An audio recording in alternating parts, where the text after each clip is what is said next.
Baik, kita akan mendengarkan pemaparan dari Prinsipal Calventis dengan tema pemilihan kortikosteroid topikal yang rasional untuk terapi dermatologi yang akan disampaikan oleh Ibu Apoteker Dian Kurniasih SSI. Selamat siang Ibu Apoteker Dian. Selamat siang, Mbak. Apa kabar Ibu? Sehat ya Ibu. Oke baik, silahkan Ibu untuk materinya. Oke, baik. Apakah suara saya cukup terdengar jelas? Terdengar Bu. Ya, baik. Mohon dibantu untuk slide-nya. Oke, selamat siang Bapak Ibu teman sejawat dimanapun Bapak Ibu berada. Senang sekali bisa bertemu di acara Sewindu Emos. Pada kesempatan kali ini izinkan saya untuk share terkait dengan pemilihan kortikosteroid topikal yang rasional untuk terapi dermatologi. Next, Mbak.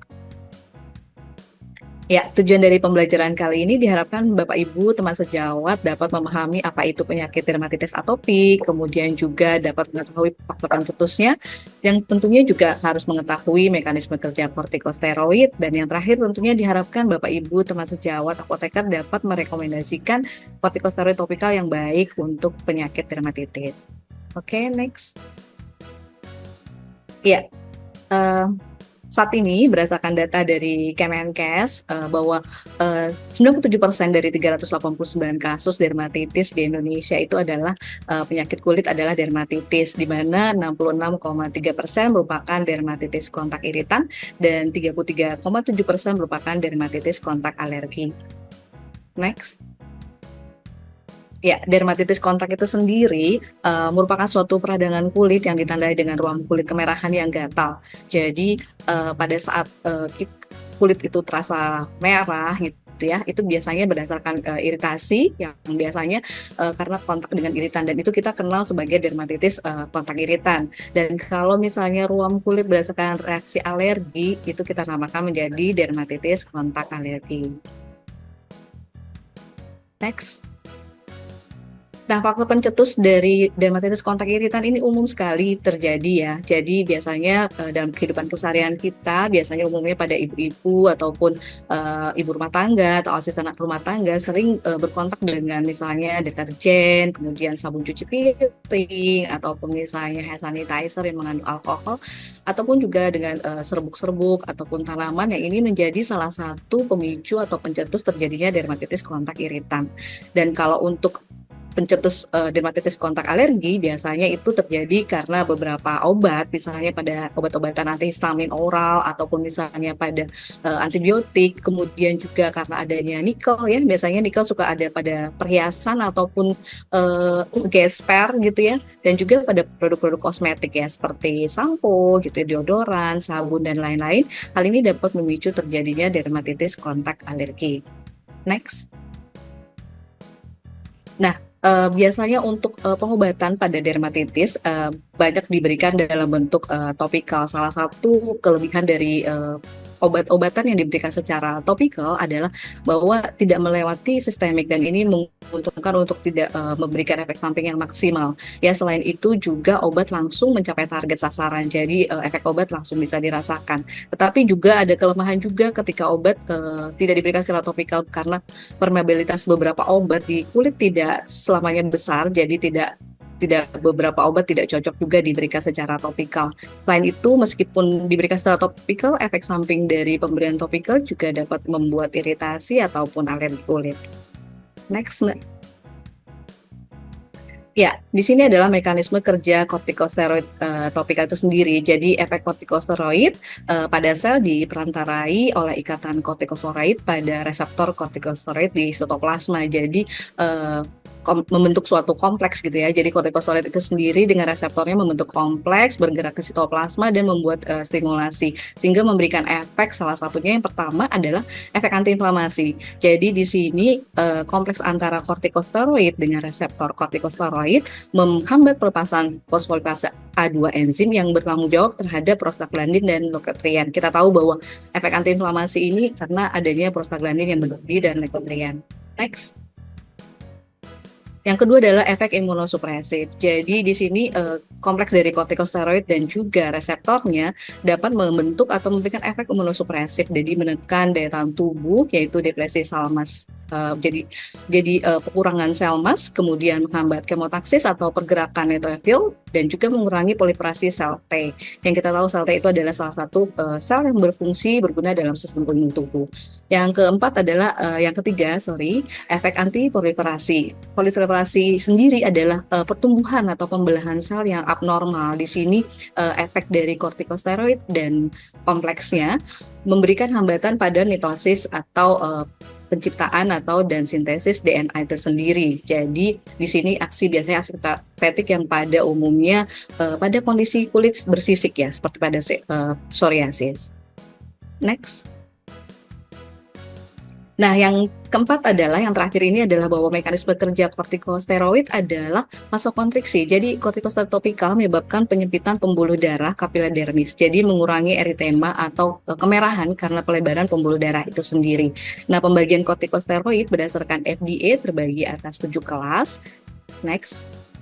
Yang pertama adalah superpoten, yaitu clobetasol. Yang kedua adalah poten, yaitu kandungannya seperti dexosimetason. Yang ketiga adalah poten upper mid strength, contohnya fluconazole dan propionat. Yang keempat adalah kelas mid strength, contohnya mometasone. Dan kelas 5 adalah lower mid strength, contohnya flusinolone. Dan kelas 6 adalah mid strength, contohnya desonide. Dan kelas 7 less potent, contohnya hidrokortison. Next.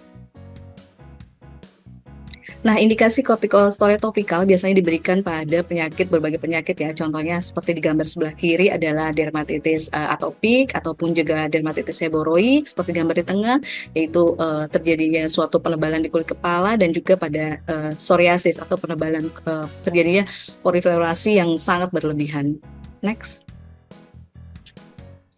Nah, untuk dosis dari kortikosteroid topikal itu sendiri ya, umumnya itu 2 kali sehari FTU atau fingertip unit. Nah, ini biasanya disesuaikan dengan luas permukaan tubuh ya. Pada ukuran dewasa umumnya itu 2,5 kali. Tetapi kalau misalnya bagian yang lebar ataupun luas di depan tubuh atau bagian tubuh itu bisa sampai 7 kali FTU. FTU ini sendiri bisa dapat dilihat di gambar. Jadi semacam satu cubnya pengeluaran dari krim itu sendiri.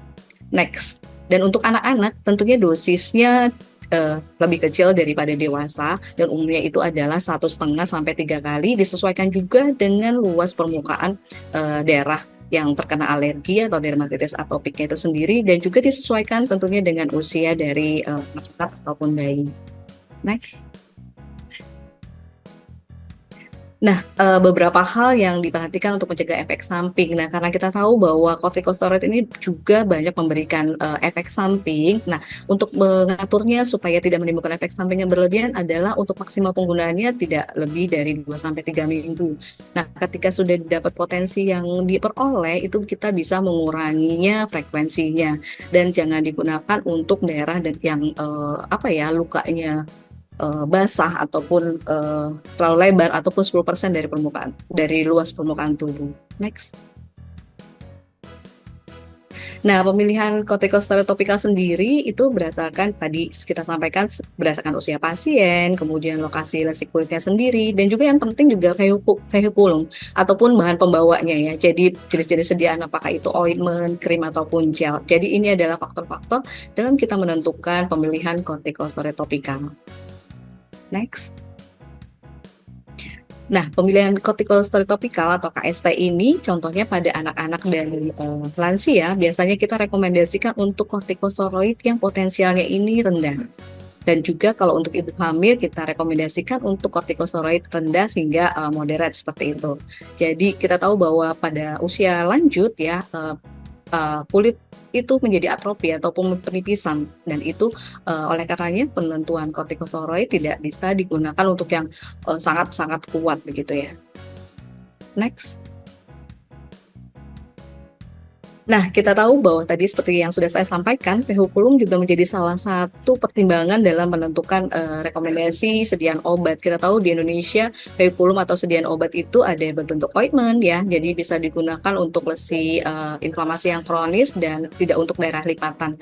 Kenapa ointment tidak bisa untuk daerah lipatan? Karena kita tahu bahwa daerah lipatan itu penuh dengan lemak dan lembab, jadi kita tahu bahan dasar dari ointment ini adalah minyak, jadi tentu akan lebih melembabkan dan malah memperburuk pengobatan. Nah, untuk krim dan lotion karena sedikit lebih ringan, jadi bisa digunakan untuk daerah berambut dan juga untuk daerah lipatan. Dan untuk vacuum gel atau sediaan gel bisa digunakan untuk daerah yang berambut. Next.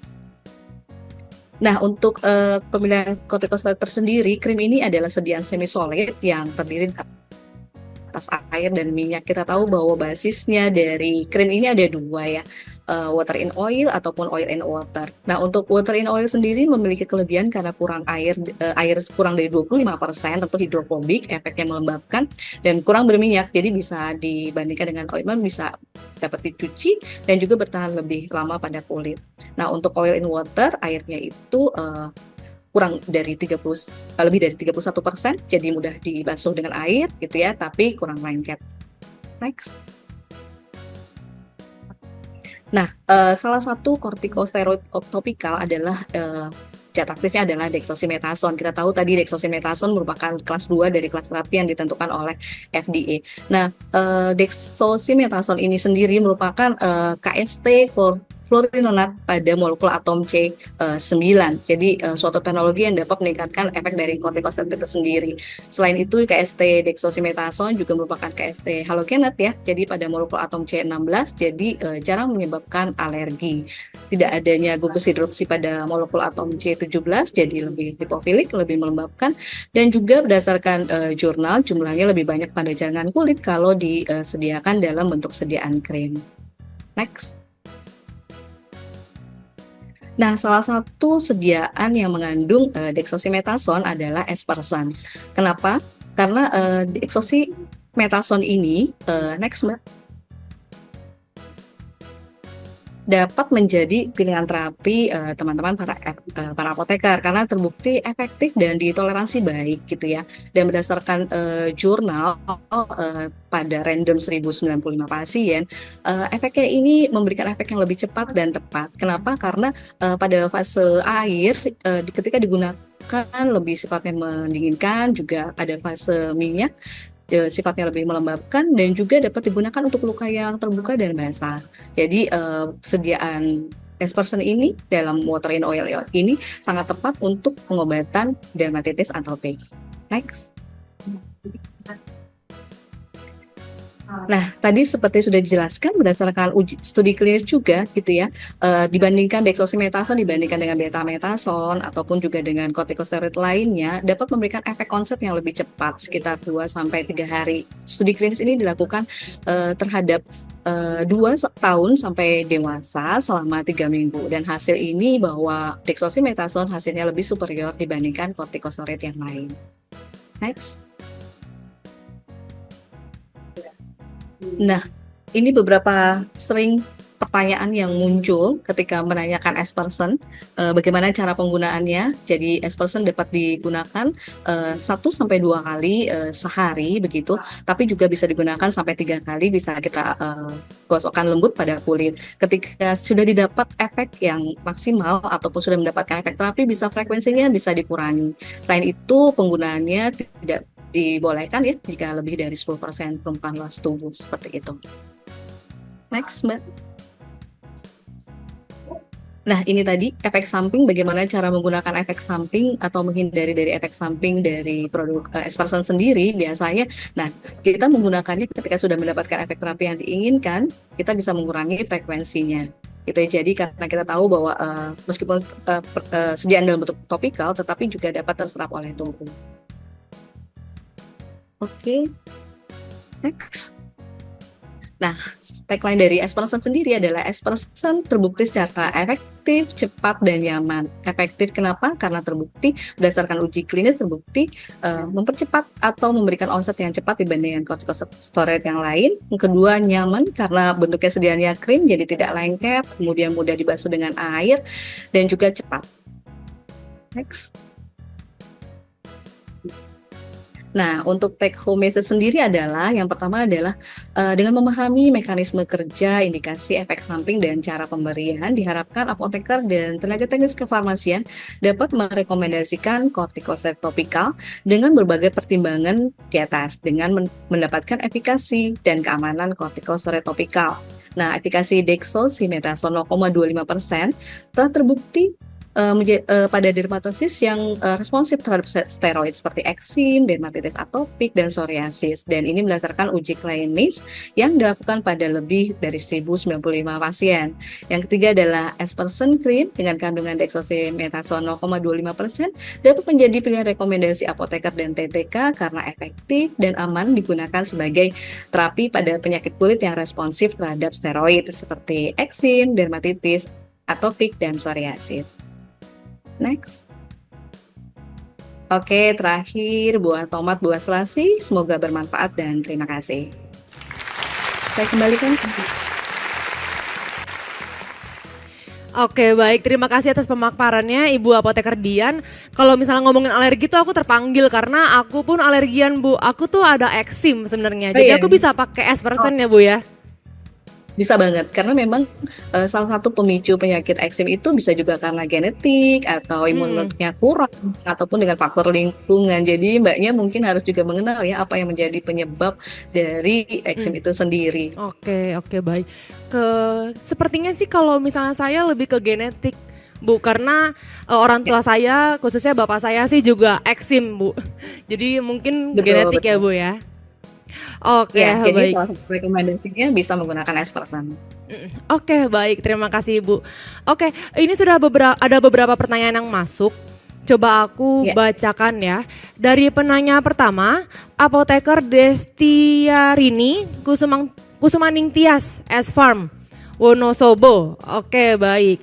Pertanyaannya adalah apakah tapering dose hanya berlaku untuk kortikosteroid oral saja atau topikal juga berlaku?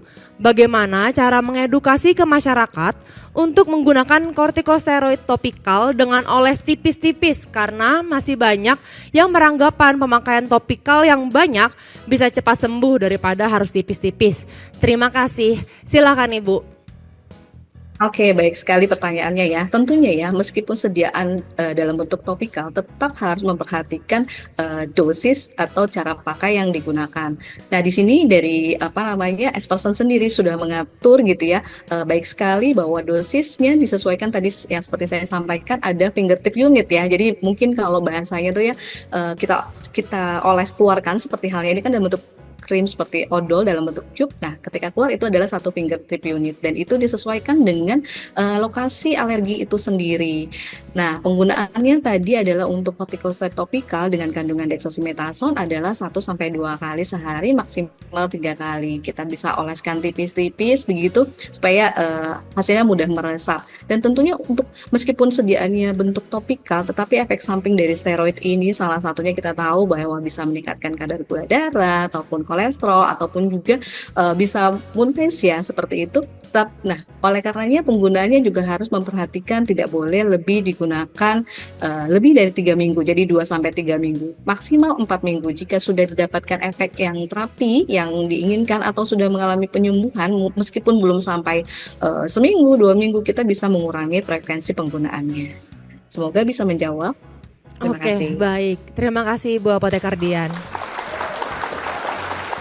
Kita masuk ke penanya yang kedua dari Ibu Ratnasari Dewi. Apakah pengobatan dengan KST sangat baik? Bagaimana bila di lain waktu ada serangan lagi dan diperlukan jenis KST yang lebih kuat? Dan begitu seterusnya sampai saat nanti para ujungnya semua KST sudah dicoba dan tidak ada yang berhasil. Bagaimana juga cara mengatasi topical steroid withdrawal? Oke, silakan Ibu. Oke, baik, pertanyaannya bagus sekali. Jadi memang pada penyembuhan penyakit kulit seperti dermatitis ini boleh dibilang harus komprehensif. Jadi harus diketahui penyebabnya. Karena beberapa penyebab dari penyakit dermatitis atopik sendiri bukan karena alergi ataupun karena kontak iritan, tetapi karena memang kulitnya kurang lembab.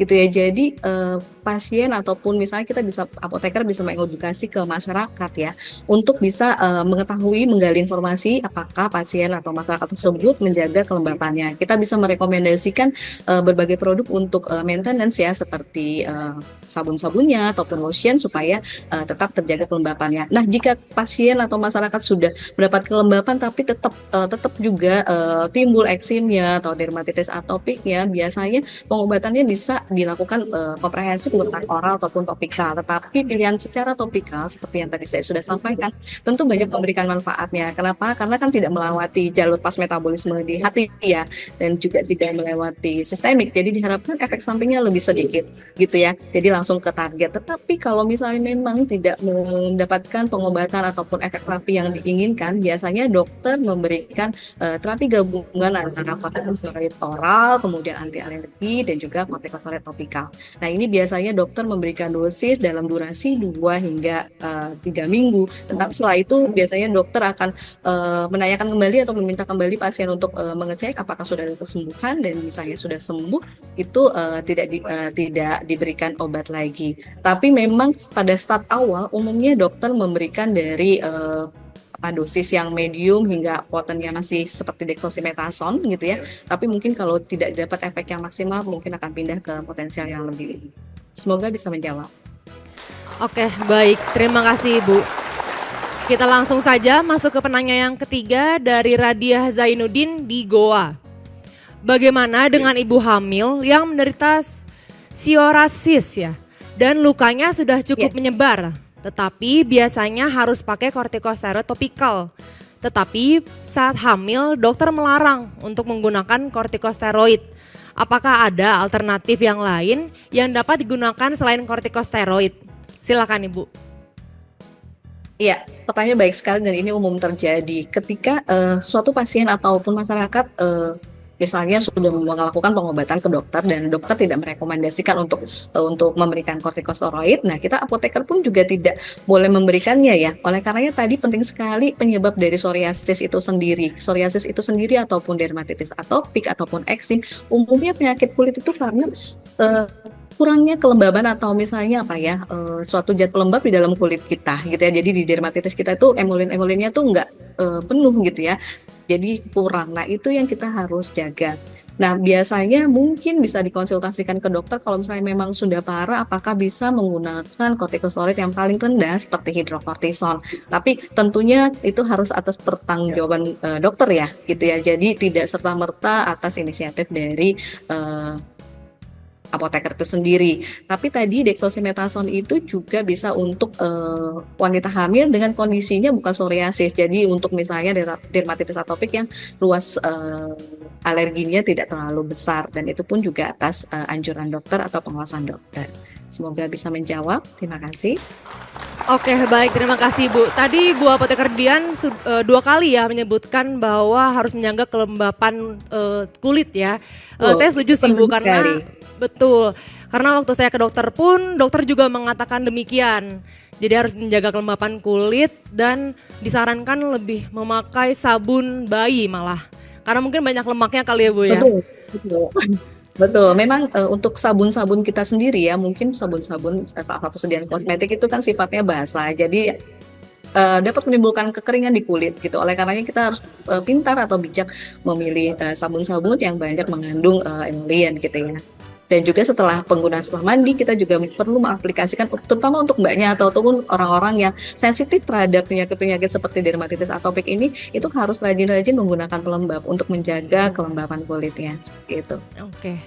Oke, baik. Terima kasih Ibu Dian atas pemaparannya, Bu. Ya, sampai jumpa kembali ya Bu di lain kesempatan. See you Ibu. Oke, terima kasih. Terima kasih.